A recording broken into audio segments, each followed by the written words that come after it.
السلام عليكم ورحمة الله تعالى وبركاته. حبابي اخباركم؟ نتمنى يا ربي تكونوا بخير وعلى خير وبصحة مزيانة ان شاء الله. فيديو جديد، نهار جديد، بوصفة جديدة كيف ما والفتكم.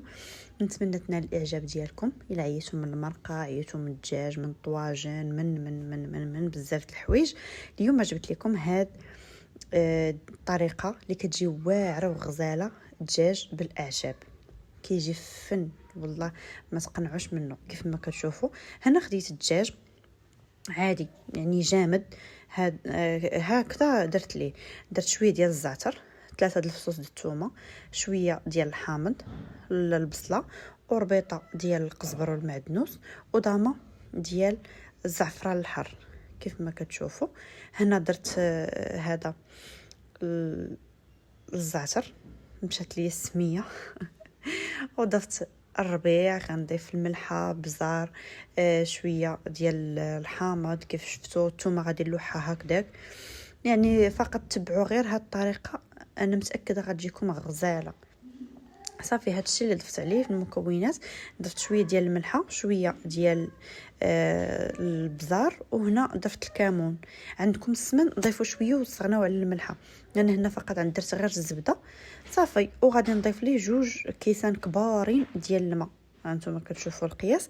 غادي نبقى نخليه كيطيب، نسد عليه حتى كدوز نص ساعه، وعاد واش غادي نحلو ونجرب نشوف واش طاب ولا ما لقيتوه مازال ما طايبش مزيان. كيف ما كتشوفوا رجعوه باش يكمل الطياب ديالو عادي.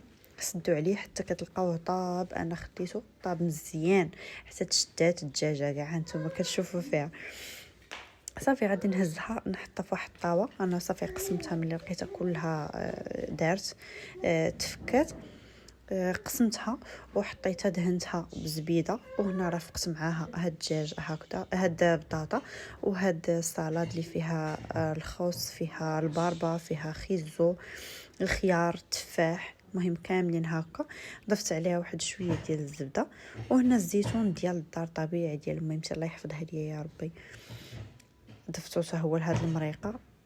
ما نكذبش عليكم والله حتى جات فنه وغزاله. شوفوا الدجاج ما شاء الله كيفاش جا محمر، جا كيشهي. ما نعاودش لكم حقكم في الجنه ان شاء الله. المهم هذا هو الشكل ديالو. صافي غادي نخليه هكا، وغادي نخلط الشليضه ديالي اللي درت فيها واحد شويه ديال الحامض، شويه ديال المليحه، شويه ديال البزار، وزويته بلديه. صافي واحد المعلقه ديال السنيده باش تهرس الشكل ديالها، تهرس هذاك الجهد. صافي هنا مرقت عادي، حطيت لاصوص في الطبسيل كيف غتشوفوا معايا. صافي ما شاء الله تبارك الله ما شاء الله. شوفوا الزين، شوفوا الجمال كيف جا. هذا هو الطبق ديالي ديال اليوم. نتمنى الاعجاب ديالكم. الا وصلتوا معايا حتى لهاد المرحله ما تنساونيش من لايك ومن كومونتير ومن البارطاج فضلا وليس امرا. تهلاو في راسكم، تلاقاو في فيديو اخر ان شاء الله.